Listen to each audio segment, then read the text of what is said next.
Bismillahirrahmanirrahim. Assalamualaikum warahmatullahi taala wabarakatuh. Nabda hadzal majlis biqiraati umul kitab Al-Fatihah. Syaitanir rajim. Bismillahirrahmanirrahim. Alhamdulillahi rabbil alamin. Ar-Rahmanir Rahim. Maliki yaumiddin. إياك نعبد وإياك نستعين اهدنا الصراط المستقيم صراط الذين أنعمت عليهم غير المغضوب عليهم ولا الضالين. الحمد لله رب العالمين والصلاة والسلام على أشرف الأنبياء والمرسلين وعلى آله وصحبه أجمعين. نحمده ونستعينه ونستغفره ونعوذ بالله من شرور أنفسنا ومن سيئات أعمالنا من يهده الله فلا مضل له ومن يضلله فلا هادي له أرسله بالهدى ودين الحق ليظهره على الدين كله ولو كره الكافرون. قال الله تعالى في كتابه العزيز يا أيها الذين آمنوا اتقوا الله حق تقاته ولا تموتن إلا وأنتم مسلمون. صدق الله العظيم. أما بعد. Tuan-tuan, hadirin, hadirat, muslimin dan muslimat yang dirahmati Allah Subhanahu wa taala. Alhamdulillah, kita rafakkan setinggi-tinggi syukur ke hadrat Allah Subhanahu wa taala, diberikan kesempatan kepada kita pada malam ini dapat kita bersama-sama berada di rumah Allah Subhanahu wa taala, melaksanakan solat maghrib berjamaah, dan kita berkesempatan diberikan ruang oleh Allah untuk kita berada di dalam majlis ilmu pada malam ini. Sebagaimana yang dimaklumkan sebentar tadi, hari ini kita mengambil peluang, kita tangguhkan seketika kuliah tafsir juz amma.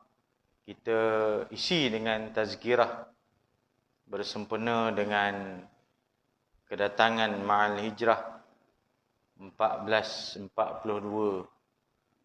bermula hari ini. Hari ini maghrib ni dah kira 2 lah. Siang tadi ialah 1 Muharram 1442 Hijriah.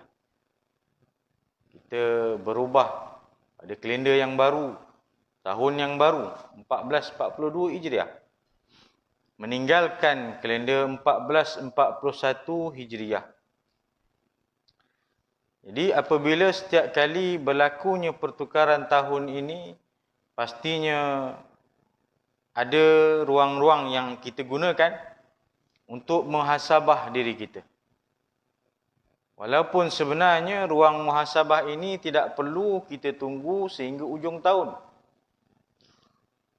Memadai setiap hari kita bermuhasabah untuk diri kita. Hasibu anfusakum qabla an tuhasab. Kita menghitung diri kita sebelum diri kita dihitung oleh Allah Subhanahu wa taala. Sudah pasti tidak lain dan tidak bukan apabila kita berubahnya kalender Hijriah ini, yang sering difokuskan ialah apa azam kita dari sudut untuk menghijrahkan diri kita, untuk mengubah diri kita dari satu tahap ke satu tahap. Allah Subhanahu wa taala rakamkan ayat yang berkaitan dengan hijrah ini dalam Al-Quran. Ada kira-kira 28 ayat lebih kurang. Banyak ayat yang menceritakan tentang hijrah. Antara yang biasa kita dengar surah An-Nisa ayat 100. Wa may yu'ajir fi sabilillah yajid fil ardi muraghaman katsiran wa sa'a. Wa may yakhruj min baitihi mu'ajiran ila Allah wa rasulih thumma yudrikhul mautu faqad waqa'a ajruhu 'ala Allah. Ila akhir ayat. Itu ayat yang berkaitan dengan Allah menggambarkan orang-orang yang berhijrah ini di sana luas pintu rezeki Allah Ta'ala yang menanti. Jangan kita risau. Sebab itu peristiwa hijrah Nabi SAW ke kota Madinah itu, dia satu perintah Allah Ta'ala walaupun berat. Kerana meninggalkan yang ada keluarga, mungkin sebahagiannya tinggalkan keluarga. Yang ada perniagaan, yang ada harta, sebahagiannya akan tinggalkan harta dan perniagaan mereka. Mereka berhijrah ke kota Madinah sebagai satu perintah Allah Ta'ala, yang mana di sana Allah buka satu pintu yang lebih besar lagi. Sebagaimana halangan yang mereka terima ketika di kota Mekah untuk berdakwah, untuk menyampaikan risalah Islam, Allah perintah hijrah ke Madinah dan di sana lebih banyak lagi. Yajid fil ardi muraghaman katsiran wa sa'a. Kamu akan dapati rezeki yang banyak, yang luas, yang melimpah ruah. Hijrah. Sebab itu dalam kehidupan seharian kita, sememangnya kita akan lalui fasa perpindahan ini. Kita akan lalui fasa perpindahan ini, tuan-tuan. Semua akan lalui. Baik saya ataupun tuan-tuan dan puan-puan. Sekurang-kurangnya perpindahan fasa kehidupan kita. Daripada perpindahan di alam rahim ibu kita. Kemudian kita berpindah ke alam dunia. Alam dunia pun kita berpindah dari satu fasa ke satu fasa. Mula-mula fasa budak. Kita tak tahu apa, kita tak kenal apa-apa. Baru nak belajar merangkak, baru nak belajar bertatih, baru nak belajar cakap. Kita berpindah ke satu fasa. Sebab itu kita ni pasti akan ada berubahnya. Takkan sama. Namun kita akan lihat fasa itu melalui cerminan dengan orang yang berbeza fasa dengan kita. Tuan-tuan yang lebih berumur daripada saya, mungkin jauh lebih berumur daripada saya, akan melihat dulu fasa aku macam inilah. Saya pula yang lebih berumur daripada orang yang lebih muda daripada saya melihat dia lalui fasa itu, saya pun berkata dulu macam inilah aku. Dia pula bila melihat orang yang lebih muda daripada dia pun akan berkata dulu aku macam itulah juga. Tapi sekarang adakah macam tu juga? Tak. Ya, budak-budak contohnya, dia suka bermain. Memang main je. Mindanya adalah bermain. Walaupun dalam bentuk nak ilmu, tetapi mesti digarap dalam bentuk yang menyeronokkan. Sebab itu salah satu kaedah PMP pembelajaran, perlu kreatif. Sebab dia minat benda ke arah itu. Itu fasa dia lah. Mari masuk dah dewasa. Macam bahaya kita ni, tuan-tuan. Belajar di masjid, belajar di surau, tak maunya gaya macam tu.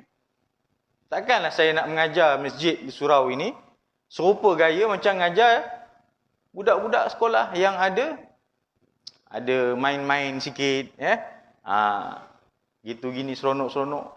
Tak maunya. Itulah fasa kita akan berubah, berpindah dari satu masa ke satu masa. Sampai fasa dewasa, kita akan pindah kepada fasa dewasa. Kemudian sampai ke satu peringkat, kita berada di fasa penghujung usia. Sampai satu masa, kita habis fasa di dunia. Habis fasa di dunia. Pindah. Kita pindah pula lagi fasa yang seterusnya, iaitu alam barzakh. Dan semua akan lalui fasa alam barzakh ini. Sama sahaja. Cuma tak ada siapa yang bagi tahu kita macam mana rasanya alam barzakh, azab alam barzakh. Tak ada siapa yang bagi tahu yang dah rasa azab tu lah. Ada siapa-siapa bagi tahu? Awak dapat mesej daripada arwah. Arwah kata, koma elok-elok lah kat dunia tu. Banyak akanlah beramai kata. Aku dah rasa dah teruk penuh dekat azab ni. Ya Allah. Aku nak balik dah tak ada dah. Aku kabur ke umur siap-siap. Ya, rajin-rajinlah beramal. Tak ada. Kita pun tak tahu. Sampai masa kita akan masuklah alam barzakh. Ya. Habis alam barzakh, kita akan pindah lagi fasa alam hari akhirat atau kiamat. Kita dibangkitkan oleh Allah, kita berada di padang mahsyar. Itu pun banyak fasa perpindahan kita. Kita akan dihisap oleh Allah, diberi kitab amalan, lalui titian sirat, dan kita akan dimasukkan ke dalam syurga Allah Subhanahu Wa Taala. Mudah-mudahan. Tuan-tuan. Itulah fasa penghijrahan kita. Ya. Fasa penghijrahan yang memang kita tak boleh lari. Mesti kita akan lalui fasa itu. Perpindahan dari satu ke satu. Satu ke satu. Kalau kita tengok sekeliling kita ni tuan-tuan. Bukan sahaja manusia melalui fasa penghijraan atau perpindahan ini. Makhluk-makhluk lain yang Allah ciptakan juga ada yang melalui fasa penghijrahan. Dan memang kehidupannya diaturkan oleh Allah Ta'ala berhijrah. Kehidupannya ialah berhijrah. Contohnya tuan-tuan, kalau yang rajin tengok rancangan National Geographic. Tuan-tuan minat ke tak tengok ni? Ke minat tengok drama pukul 7 ke? Ni mujur saya dah habis dah. Ramailah juga nampak datang. Kalau tidak, orang buat comparison, perbandingan. Ya, live drama tu dengan live orang yang buat kuliah, tak kira lah mana-mana lah. Siapa-siapa menceramah lah buat kuliah maghrib ya. Jauh beza, jauh panggang dari api orang kata. Yang itu drama tu cecah 100k ke. Yang ceramah kuliah ni tak tahulah tu berapa tu ada. Mau 1, 2, 3 pun 1 balik. Tu pun tengok kejap-kejap je pun. Tengok kejap-kejap tu dia slide kali. Benda tengok gitu je kan. Ya, tengoklah sesekali. Ya. Sebab kadang-kadang tengok kelakuan binatang ni ada sesuatu yang kita boleh kita fahami dan pelajari. Orang kata tak payah ustaz. Ya. Tengok orang pun kadang-kadang serupa macam kita tengok binatang juga kata dia. Pasal apa? Tingkah lakunya tak kurang beza dengan binatang. Sebahagiannya lah. Spesies burung lebih kurang ada 10,000 lah. Lebih kurang lah. Tidaklah kita kira secara tepat tu. Daripada 10,000 tu lebih kurang 1,800 spesies burung migrated bird. Burung yang berhijrah. Berhijrah dia bukan hijrah daripada Perak pergi ke Johor. Lepas tu dia patah balik ke Perak. Atau Perak pergi ke Selangor. Patah balik ke Perak dah. Dia berhijrah ni keliling dunia. Dia pusing dunia. Dia terbang satu dunia. Dia terbang satu dunia. Memang itu aturan yang Allah tetapkan kehidupan dia, burung itulah. Ya. Baik itu ada tempat-tempat lokasi yang memang menjadi tumpuan burung hijrah. Ya, burung hijrah. Dan dijadikan pusat sanktuari lah. Ha? Di Perak ada satu, Kuala Gula. Pulau Bangau tu saya tak pasti lah. Tu burung hijrah ke? Ha? Bukan? Tu burung terlintas lah. Ha? Hijrah ke? Hijrah kan? Kan? Yang kata Pulau Bangau tu, ialah burung hijrah lah kan? Ha, dia hijrah. Dia bukannya maksudnya, dia bertelur, menetas, lepas tu dia membesar kat situ, tak tuan-tuan. Dia pusing tu. Pasal kita tak tahu, sebab semua sama je. Sebab kita tak tahu kan. Lepas dia terbang, mana kita ambil tahu dia pergi ke mana. Dia pergi, kita pun tak ada ambil hair pun. Tak pernah lah orang tanya burung tu, kamu datang dari mana ni? Tapi dia sebenarnya hijrah. Dan hijrahnya bukan dekat-dekat. Wow, keliling dunia. Banyak lagi lah kalau kita nak tengok. Ni contoh sajalah. Bukanlah saya nak kata kita ikutlah macam binatang berhijrah. Tak. Nak sebut bahawa hijrah ni satu sunatullah daripada Allah Subhanahu Wa Taala. Begitulah manusia yang saya sebut tadi, kita berubah dari satu fasa satu fasa. Sama juga macam penyu. Penyu jugalah merupakan binatang yang hijrah. Dia berhijrah tuan-tuan. Dia bukan sebenarnya, kalau di Malaysia ni, di Terengganu lah, yang familiar lah. Ada juga di tempat-tempat lain. Ya. Tapi hakikatnya, dia bukan duduk di situ. Dia bertelur sahaja di situ. Lepas bertelur, dia pusing lah. Dia pusing. Ya. Dan pusing dia tu bukanlah setakat pusing perairan Terengganu gitu je. Tak ada pusing. Ya. Itu ketetapan daripada Allah Subhanahu Wa Taala bagi setengah binatang. Tapi tak semualah binatang yang jenis migrator ni. Kalau macam rupa ayam kampung kita, lembu, kerbau kita, tu tak ada lah. Ya, dia tak hijrah kalau kat situ lah. Ha, itu pun sekejap je hayatnya. Kalau taruh lembu, kerbau tu, minggu tahun depan habis lah. Dah kena sembelih jadi korban. Ya.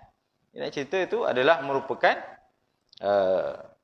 contoh lah. Ya, yang ada di sekeliling kita, yang boleh kita jadikan sebagai satu pengamatan bahawa penghijrahan itu sunatullah daripada Allah Subhanahu Wa Taala. Banyak lagi lah.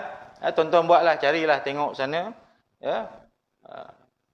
Dan kita pun apabila untuk memperbaiki diri kita ke arah sesuatu yang lebih baik, maka kita kena berhijrah.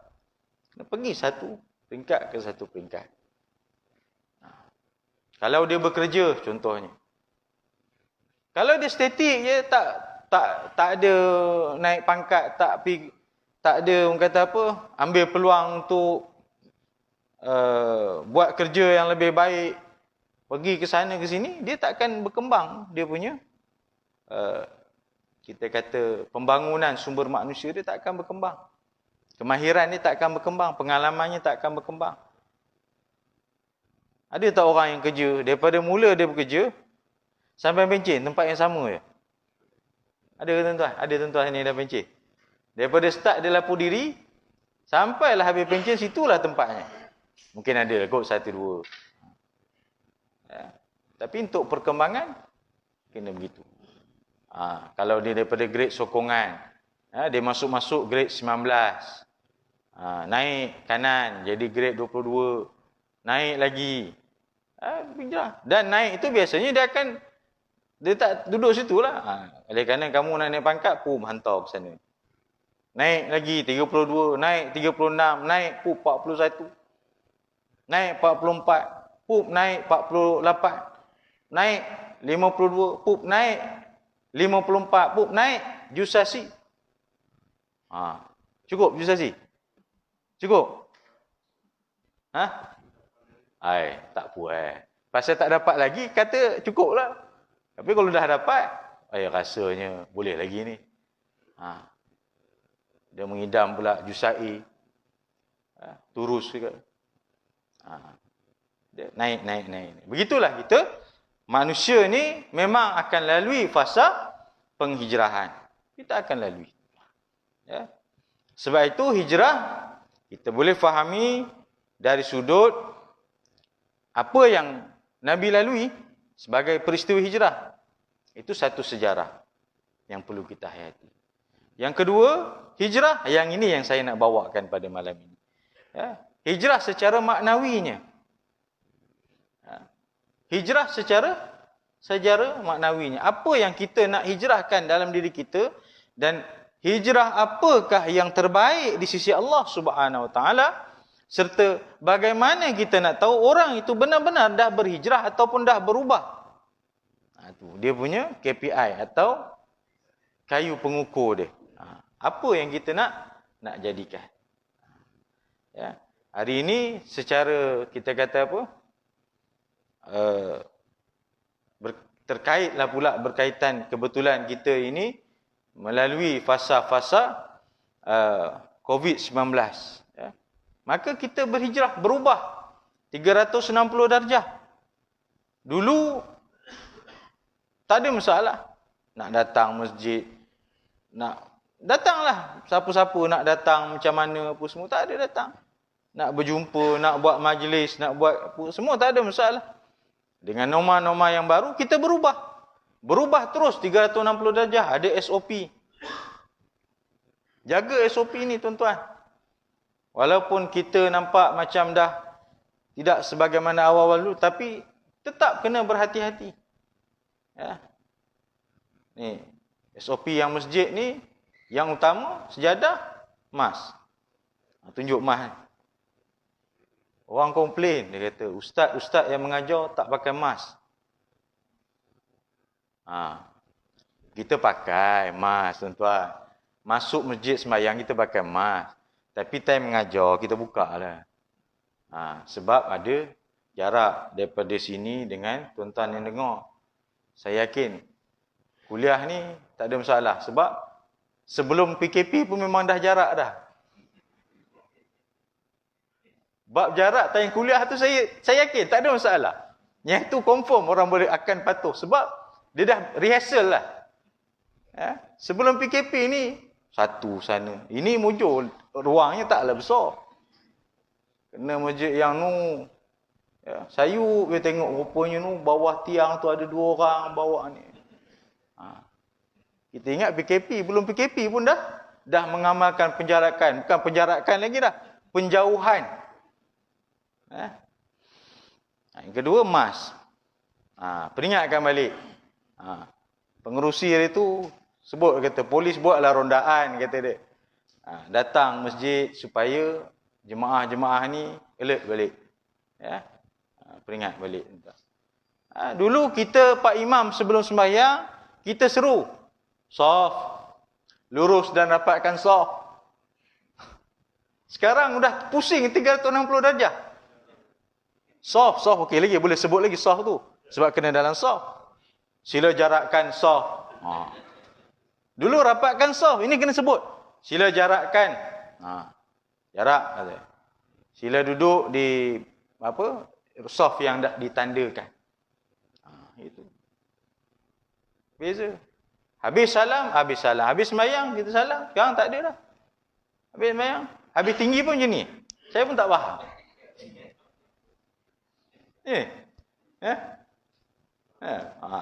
Pasal tak boleh, dia tak tahulah sebab dia tak nak salam kot, dia buat gini.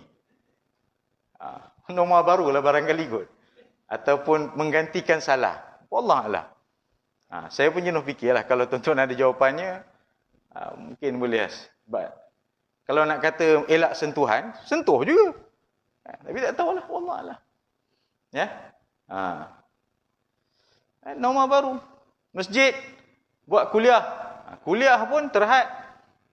Sampai masa azan isyak, stop. Tu kena tengok jam selalu.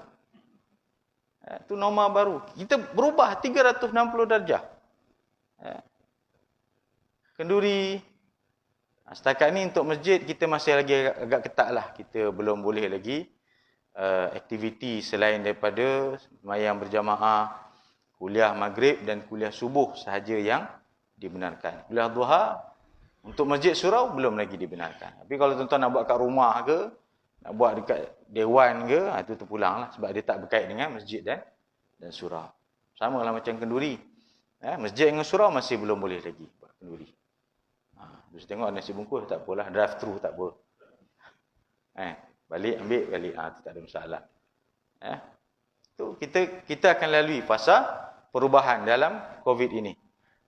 Jadi yang ini orang kata benda yang kita tak jangka.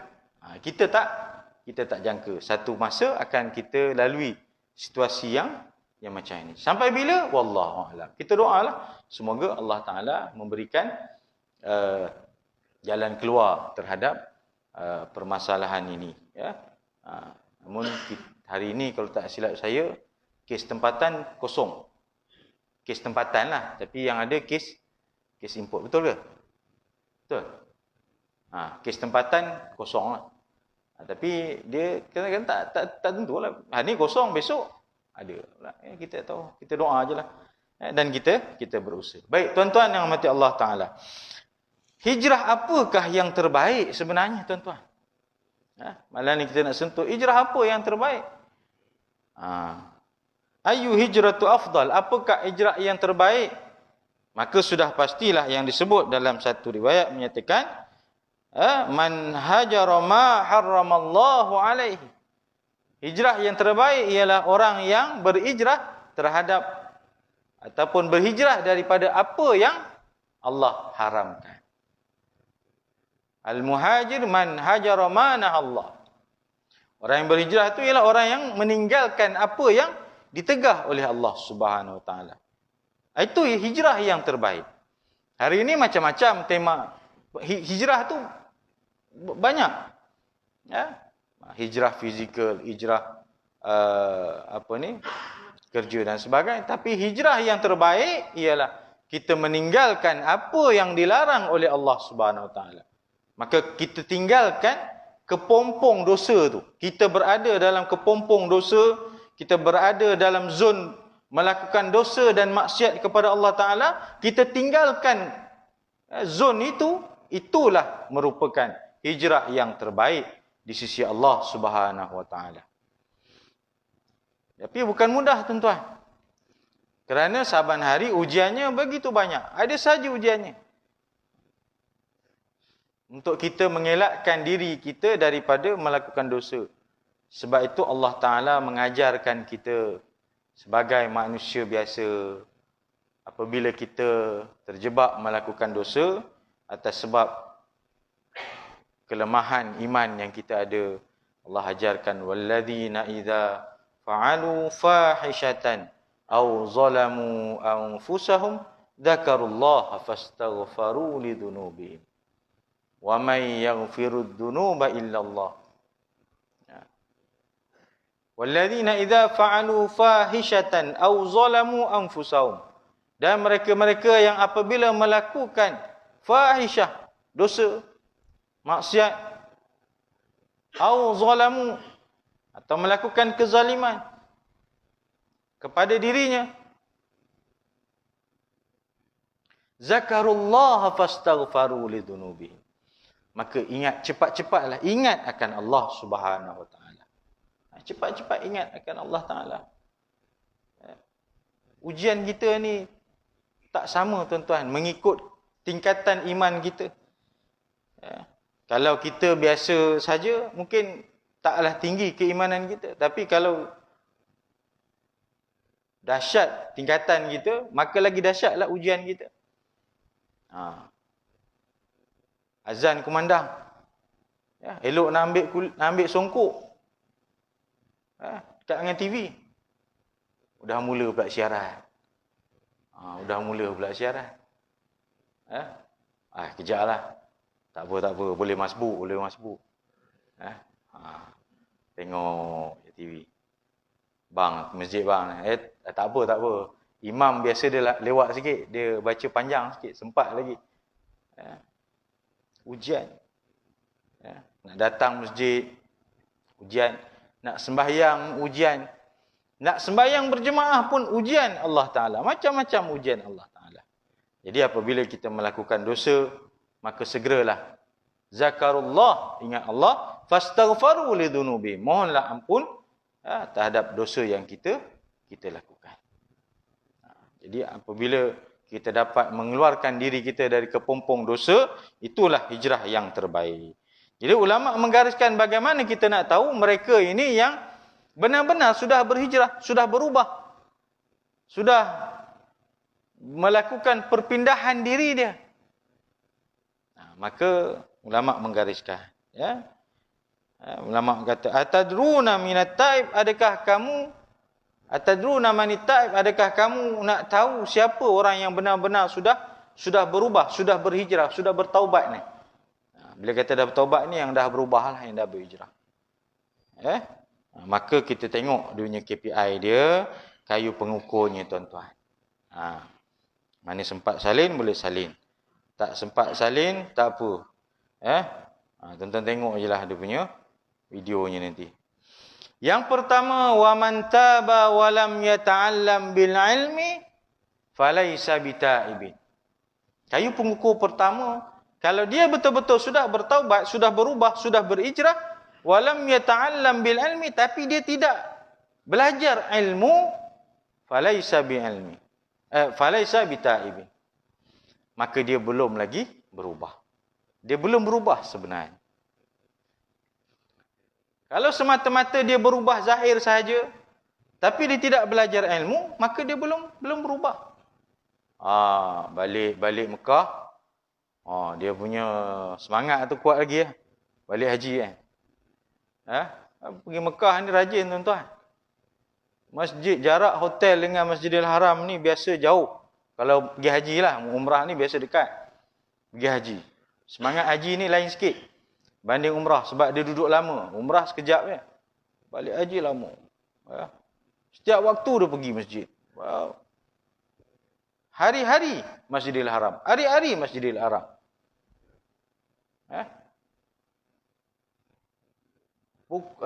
Kalau subuh tu, kadang-kadang bukan kadang-kadang, memang selalulah. Kalau nak pergi masjid sembahyang subuh di sana, memang kena pergi awal lah.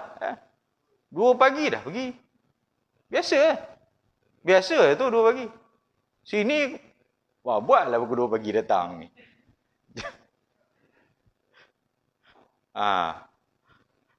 Mesti kata buang terbiat ke dia ni, datang masjid pukul 2 pagi subuh. Minta maaf lah, saya dah biasa pergi Masjidil Haram dulu 2 pagi. Sana pergi Masjidil Haram. Tiap hari datang Masjidil Haram. Balik tanah air, haram ke masjid.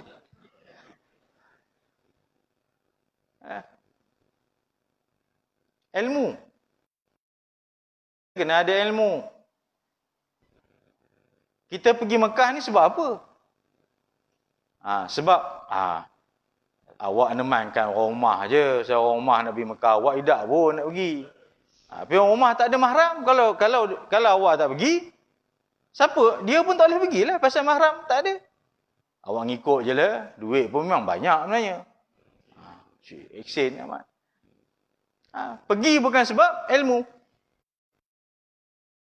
Terkesan lah orang lain pergi. Kita nak pergi ni sembahyang subuh ni pukul 2. Oh ya ke? Orang pergi, dia pun pergi. Orang buat umrah, dia pun ikut buat umrah. Tapi tak belajar ilmu. Itu sebab kadang-kadang tak tahu mana batal, mana sah, tawaf, apa semua tak tahu. Bila balik, tak tahu. Itu yang tak boleh bawa roh haji itu ke tanah haji. Sebab itu, bila dah berubah, kalau dia tidak belajar, tidak bermakna dia berubah. Sebab itu, mana yang rajin, yang dah mula istiqamah, kita nampak kawan-kawan kita dah datang masjid, jemaah ni, jangan lupa teruskan istiqamah pula dengan belajar. Ni, belajar kuliah lah. Ada masa kuliah dengar. Mana-mana lah. Bukan sini masjid, sini mana-mana lah. Belajar. Sebab itu penting. Sebab apabila tak ada asas ilmu ini, dia akan berubah sebab trend sahaja. Sebab ikut-ikutan sahaja. Itu yang kita risau. Baik, jadi kena tambah. Bila kita berubah, kekal dengan ilmu. Baik, yang pertama. Yang kedua apa dia? Wa man taba wa lam yazdadu ibadati falaysa bitaib. Barang siapa yang bertaubat atau yang dah berubah, yang dah berhijrah tetapi tidak bertambah ibadatnya, falaysa bitaibin, maka dia bukan orang yang berubah atau orang yang bertaubat. Aku nak berazam 1 Muharram ni aku insya-Allah nak lebih banyak beramal ibadat. Ya? Apa yang bertambahnya? Kalau sebelum ini jarang datang ke masjid, dia sembahyang tapi jaranglah mungkin datangnya subuh. Ya? Ataupun datangnya seminggu sekali je sembahyang fardu berjamaah.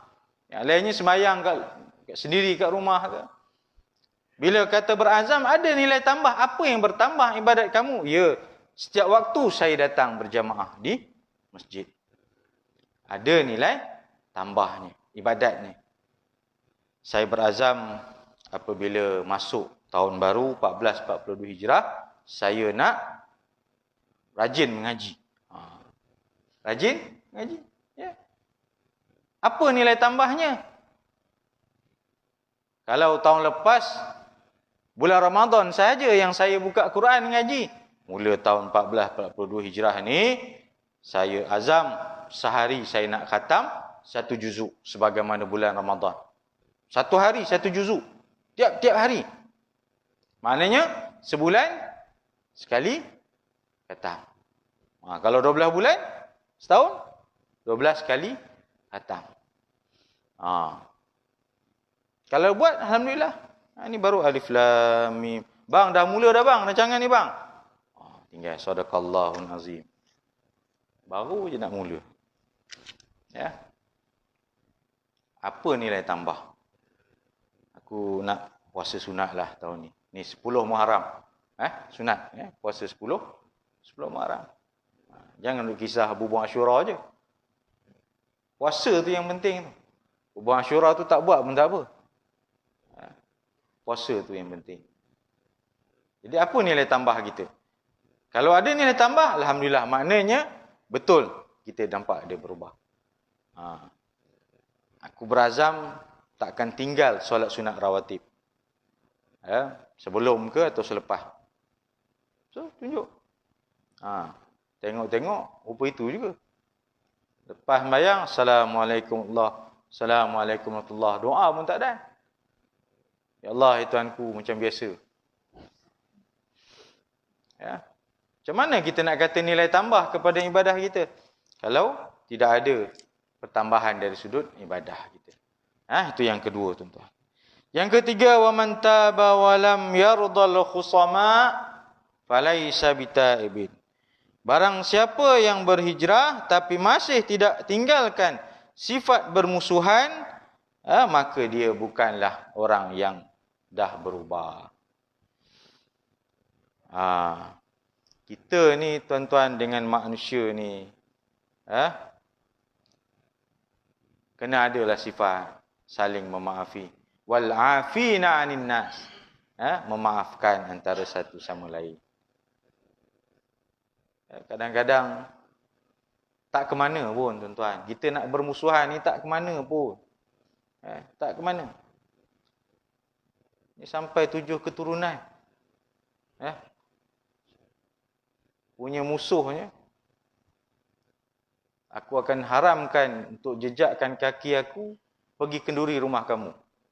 Punya marah.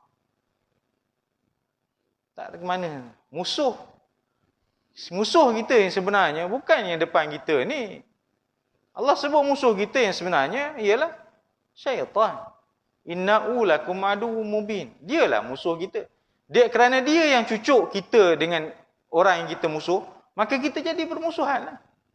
Hakikatnya datangnya daripada syaitan. Tapi apabila kita bermusuhan, dialah yang bersonok. Sampailah bila-bila. Apatah lagi apabila bermusuhan itu yang membabitkan adik-beradik, keluarga terdekat, saudara dan sebagainya. Tinggalkanlah. Jadi kalau kata kita dah berubah, pastikan kita betul-betul tinggalkan sifat bermusuhan itu. Baik, yang keempat, wa man taba wa laysa yughayyir libasuhu wa zina wa laysa bitaibin. Ya? Barang siapa yang sudah bertaubat atau berubah tetapi tidak berubah pakaiannya, maka dia tidaklah dikira sebagai orang yang berubah. Ini dari sudut orang yang tak menutup aurat lah. Dah masuk waktu lah. Sikit je lagi. Ada 4 lagi. Keempat ni tangguh kuliah minggu depan. Punya nak ikut SOP tu ya. Okey. Ini khususnya bagi orang yang tidak menutup aurat. Bila dia kata, aku dah berhijrah, aku dah berubah, buktikan sekurang-kurangnya pakaian kamu dah berubah. Ya. Tapi tak juga. Saya dah berubah, dah hijrah, alhamdulillah. Ya. Saya dah tak mula memaki orang dalam IG dah. Tapi dari yang lain tak berubah juga. Dari sudut pakaian sebagainya. Alhamdulillah saya dah berubah. Buat masa ni saya dah tak isap rokok dah. Rokok yang saya belilah. Tapi rokok orang saya minta juga. Itu contoh lah. Ya. Jadi kalau berkaitan dengan pakaian yang tidak menutup aurat, kalau dia kata dah berubah, buktikan dengan dia sudah menutup aurat. Tak boleh kita nak berlandaskan, kita kata saya bila tak menutup aurat ini, tapi hati saya masih lagi saya dah berubah jadi baik. Tak kena. Ya, kita kena selarikan dengan perintah Allah Subhanahu Wa Taala. Okay. Baik, terlaju sikit tuan-tuan. Yang kelima, dia ada 8 tuan-tuan. Banyak. Saya bagi diskaun lah. Sepatut 10, saya bagi 8 je. Okey. Yang kelima, wa man taba wa lam yubaddil ashabahu falaysa bitaibin. Barang siapa yang dia dah bertaubat, dah berubah, sudah berhijrah, tapi tak mengubah kawan-kawan dia. Atau dia tak ubah kawan-kawan dia tu, falaysa bitaibin, maka dia bukan orang yang dah berubah. Maksudnya begini, dia dah bagus dah. Sebelum ni dia memang teruk. Ya. Setiap kali petang Ahad kalau lalu depan Menara Condong, nampak aje dia kelibat kat kedai nombor ekor. Nampak aje beli nombor ekor. Tapi dengan hidayah Allah Taala dia berubah. Dia datang masjid dan sebagainya. Tapi dalam masa yang sama dia masih berkawan lagi dengan orang-orang yang kaki judi. Tapi kalau niat je aku kawan ni supaya aku nak tarik dia orang jadi baik, tak apalah, tapi takut engkau nanti hanyut balik. Itu je. Jadi kawan-kawan tu pun memain peranan. Sebab itu kita ni bila berkawan ni tuan-tuan, dia bagi kesan. Ya, bagi kesan. Kadang-kadang kalau kita duduk, kita pergi kursus ke tuan-tuan. Duduk sebilik dengan orang yang warak lah, yang tawaduk, yang jaga amalan. Terkesan dengan kita tu, terkesan. Kita ialah bila kursus ke apa ni, santai lah, lepak. Tapi, Syekh, dah masuk waktu ni, jom kita semayang. Selalu kalau kat hotel ni, biasa tak adalah ke masjid ke apa. Bukan tak ada. Orang buat hal masing-masing lah, semayang masing-masing lah kat hotel ke apa kan. Tapi ingat, jom kita semayang sekali. Tapi ingat, dia bagi kesan. Tapi kalau kawan pula sebilik yang tak tentu hala, ya, subuh pun lebur sama-sama. Tapi kalau kawan betul sebilik yang jaga, dia jaga bangun tahajud pun, kita terkesan terjaga. Allah, dia bangun tahajud. Kita rasa, jauh kita ni. Walaupun kadang-kadang niat kita buat tu, aku pun nak bangun tahajud. Niat tu nampak macam sebab dia tahajud, kita pun segan lah pula. Kawan tu tahajud, kita pun nak tahajud lah. Tapi tak apalah, sekurang-kurang kesan yang baik lah untuk kita. Sebab itu kawan ni dia mainkan peranan penting. Kalau kita kawan dengan orang yang lara lah. Tapi kalau kawan dengan orang macam ni kan, ni bagus ni. Saling ingat peringati. Ustaz, dah habis waktu Ustaz. Dia peringat tu. Ustaz, masuk isyak dah Ustaz. Berhenti Ustaz. Sikit lagi Ustaz. Yang keenam, wa man taba wa lam yughayyir khuluquhu falaysa bita'ibin. Barang siapa yang dah bertaubat, dah berubah, dah berhijrah, tapi dia tidak mengubah atau tak berubah akhlaknya, falaysa bita'ibin. Dia belum berubah sebenarnya. Perangai dia masih ada lagi. Perangai panas barang dia, ya amat, tak hilang. Kita jangka dia balik Mekah ni nampaklah berubah. Ya. Sebelum pergi Mekah dulu dia buat doa selamat. Ya. Kebetulan pula pengurusi masjid pula, contoh bukan ni, contoh je. Ya. Masjid kata, saya minta maaf tuan-tuan sepanjang saya jadi pengerusi. Saya nak berangkat ke tanah suci ni. Apa jua salah silap saya, maafkanlah saya. Ya. Apa yang saya marah ke, apa yang tuan-tuan rasa tak sedap dengan saya minta maaf banyak-banyak. Doakan saya selamat pergi dan selamat balik menaikkan ibadat haji. Yang lain pun rasa lega lah dia pergi haji. Balik-balik ingat berubah, tak berubah ke? Ya. Perangai masih perangai lama. Perangai-perangai yang negatif lah. Ya. Marah orang, tengking orang dan sebagainya. Okey, yang ketujuh tuan-tuan, man taba wa lam yatwi firasyahu wa bisatahu falaysa bita'ibin. Barang siapa yang sudah bertaubat tetapi dia jarang, ini maksud kalimah asal, tapi dia ada maksud sebaliknya lah. Melipat tempat tidurnya, maka dia tidaklah bertaubat, tak dikira sebagai berubah. Maksud mudah dia beginilah, dia tak mengurangkan masa tidurnya. Faham tak? Maknanya dia berubah, dia nak berhijrah. Kalau dia tak mengurangkan masa tidurnya, dia bukan berubah. Maknanya habis masa untuk tidur je. Bila kita nak berubah, ada sesuatu yang positif yang kita buat, yang mana kita tinggalkan benda yang kurang berfaedah ni. Sebab banyak benda yang boleh kita buat. Ya. Tidur sehari berapa jam? Berapa jam tuan? Peringkat tuan-tuan mungkin dah lain lah. Berapa? 6 jam. Ya. Itu pun balik indilah kan. Kadang tak cukup juga. Tu yang time kuliah tu pun sambung juga lagi. Ya. Jadi kita kurangkanlah. Semua bila banyak tidur ni, apa pun tak jadi tuan-tuan. Ya, betul tidur tu untuk merehatkan, tapi jangan habiskan banyak masa dengan tidur. Dan yang terakhir tuan-tuan, wa man taba wa lam yatasaddaq falaysa bita'ibin. Ya, barang siapa yang sudah berubah, sudah berhijrah, bertaubat, tetapi dia masih lagi tidak meninggalkan sifat bercakap benar, sifat bercakap bohong, maka dia belumlah berubah. Maknanya dia kekal lagi suka berbohong. Orang kenal dia ni. Kamu saya percaya dah cakap dia.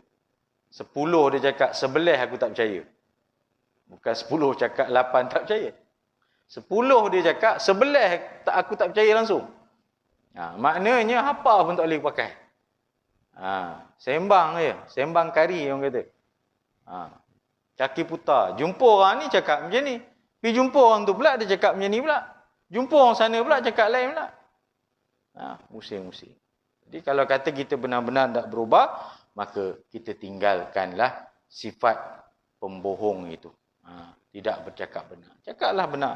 Ya, walaupun ada kalanya bercakap benar itu adalah pahit untuk ditelan. Itulah tuan-tuan 8 perkara yang kita kata sebagai satu KPI. Sebagai kita kata apa, penanda aras, nak melihat betulkah seseorang itu sudah berhijrah ataupun dah berubah. Jadi mudah-mudahan itu sebagai kayu pengukur kepada kita semualah, dapat kita jadikan sebagai satu garis panduan untuk kita berhijrah dan berubah menuju Allah Subhanahu Wa Taala. Jadi saya rasa cukup sekadar itu tuan-tuan. Mudah-mudahan apa yang kita bincangkan pada malam ini memberikan manfaat kepada kita semua, yang baik daripada Allah Subhanahu Wa Taala kelemahan dan kekurangan atas diri saya sendiri. Wallahu a'lam. A'udzubillahi minasyaitonir rajim. Bismillahirrahmanirrahim. Allahumma ja'al jam'ana hadza jam'an marhuma wa tafarruqana min ba'dihi tafarruqan ma'suma. Allahumma nawwir qulubana bi nuri hidayatika kama nawwartal arda bi nuri syamsika abadan abadan bi rahmatika ya arhamar rahimin. Rabbana atina fid dunya hasanah wa fil akhirati hasanah wa qina adzabannar. Wassallallahu ala sayyidina Muhammad wa ala alihi washabihi ajmain. Walhamdulillahirabbil alamin. Tetangguh dengan tasbih kafarah dan salatul asr. Subhanakallahumma wa bihamdika asyhadu an la ilaha illa anta astaghfiruka wa atubu ilaik. Bismillahirrahmanirrahim. Al-asr innal insana lafi khusr illa alladhina amanu wa 'amilus solihat tawasaw bil haqq tawasaw bis sabr. Sadaqallahul azim. Assalamualaikum warahmatullahi taala wabarakatuh.